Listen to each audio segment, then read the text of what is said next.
Hey, how's it going, guys? Will from Flow Candy here. And if you're an e-commerce CMO or you work on an e-commerce marketing team or you're a store owner, store founder, you're struggling with your email marketing with the freelancer or the agency you're working with right now, and you're wondering like, hey, when should I move my email marketing in-house?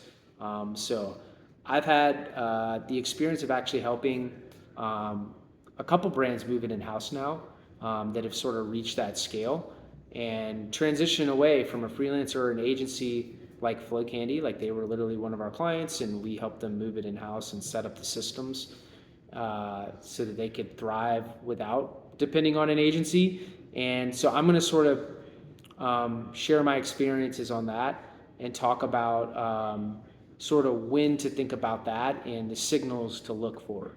So there's no generic like, hey, when you hit this revenue mark or like when you hit this level, you need to be moving it in house. There's no like science to it. But I will say, like, from my experience, where I really think brands need to be thinking about moving it in house and really have the budget to start thinking about to actually execute moving it in house is when they reach the mid market. So if you think about like segments, like business segments or e-commerce store segments, so you have like startups. I would say these are pre-revenue or doing under $1 million a year. You have small to medium-sized businesses. These are stores that are doing anywhere from $1 million a year to $10 million a year in annual sales. The mid-market is typically stores doing over 10 million, but they're not quite enterprise. So maybe they're like 10 to $100 million a year, or sometimes even 100 to 250, $500 million a year in sales. But typically, you start to see this more once you cross that $10 million a year run rate. And what happens at that level? Like, what are the signals that I've seen once you start pushing that revenue mark? Is that typically you start to have first off, you like the agency that you're working with, or if you're working with a freelancer, can sometimes impact the results that you're getting or the ROI that you could potentially be getting.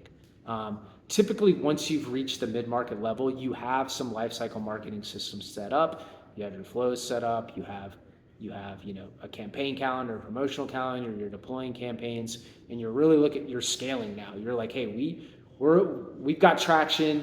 We've got like a 10, $20 million a year brand here, and we're trying to go for 100. We're trying to go for 200 million, and we need to really like focus on and execute on the systems that are already working. And I found for a lot of times, for some brands, that might mean like really ramping up their campaign calendar and sending like 20 plus, 30 plus emails a month. And it's hard for agencies to deploy that sometimes. You think about it, like the trade-off to an agency, all right, is that you're sort of paying a cheaper price to get access to elite talent or talent that already has a lot of the processes, the systems, and has already upskilled their team to handle email marketing, and you're getting access to that at a cheaper rate. The trade-off to that now is that in order for them to do that, they are a lot of times have to go work with multiple clients. For example, in my agency, Flow Candy, we call them squads. We have, in a squad, we have like a copywriter, a developer, a couple project managers, a designer or two, and they're able to work with like 5, 6, 7, 8. Sometimes, rarely, but sometimes we'll flex up to like 10 clients, and yeah, and because of that, they just simply don't have the time to send out like 30 campaigns a month. So, but again, like for some brands, it makes sense to send that amount or do like a bunch of A/B tests because you're scaling really fast, and you can sort of realize results and capture revenue that way. So that's one thing to look out for. Typically, also, once you're scaling really fast, you're doing over 10 million. You need more control of your brand, and you need more control over the copy. You need more control over the design. you're like, again, you're starting to get more well known, and things need to be tighter. They need to be organized. You're putting the sort of systems in place, and like there's always going to be mistakes, whether you're working with an agency or you're working with a in-house team. But you're probably trying to grow. You're trying to compete in your market now, really trying to compete, and dominate your market, and you're maybe even be trying to go for an acquisition. And because of that, you need control over all of your creative, and it can be challenging for agencies to do that. It's easy for agencies to like set up your creative, but as you're growing, testing different things and scaling, and you're hiring more people are involved. There's more opinions around creative, around your copy, around your design, around what you want to be testing. And like you said, you need that control. You need a team that can really like be able to capture all of that and then execute.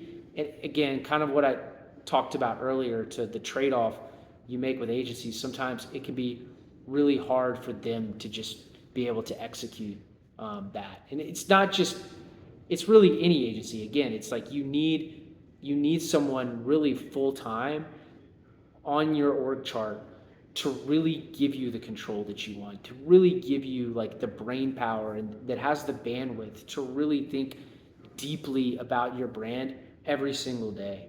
And it's hard, again, it's hard to do that with really any agency setup that I've seen. And then because of that, and the last thing I'll say is you might want to, because of all of this, you might be having problems with the workflow. And this is another thing to consider. With agencies is in order for them to really thrive and be able to execute your campaign calendar across 6 or 7, 8 clients at a time, they have to have really they've had to really invest in systems and processes, SOPs and checklists. And we have a lot of these systems in-house. We've helped some of our clients set them up. But I will say, when you're scaling really fast and you're going from like 10 to 100 million, kind of like what I talked about earlier, 100 million and beyond, at this point you're starting to like have a culture, and you're starting to really like set up like values and missions. And it can be really hard to take an agency system and then put that into your culture, and so at that point you need to be taking, and again, we have these standardized templates. We've helped a lot of our clients have borrowed our templates and our checklists, but they kind of need to, like, it's kind of like 80 or 90% done. They kind of need to mold it to the way their team works, sort of their mission, their values. Every organization is different, and it can be really hard to just like clone over any agency's processes and systems to managing the workflow on a scaling sort of e-commerce brand that is sort of figuring out their own sort of values and culture. And so that was a little bit more qualitative there, but it's just from my experience, I've noticed that it's like, hey, like, I think that, because I've tried this multiple times, like, hey, here's the SOP, here's the checklist that you need to use for how to deploy campaigns, how to do campaign calendars. And it doesn't always work, because it needs to be framed around that e-commerce brand's actual culture, which again, culture doesn't really matter so much until you get into the SMB, the higher end of the SMB and mid-market brands, where it's like we're doing over $10 million. And really, one of the things we really need to invest in to get to 100 million is our culture, is our values, how we show up to work, like what's our vision, 3-year vision, 10-year vision, our mission.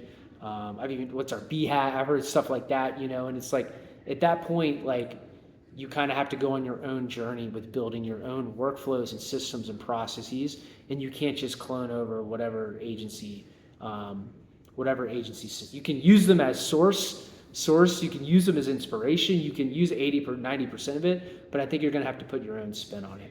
So those are some tips. If you have any questions, or if you're struggling, if you felt like I didn't totally answer your question, feel free to reach out on me on LinkedIn, or send me an email, will@flowcandy.com. Thanks, guys.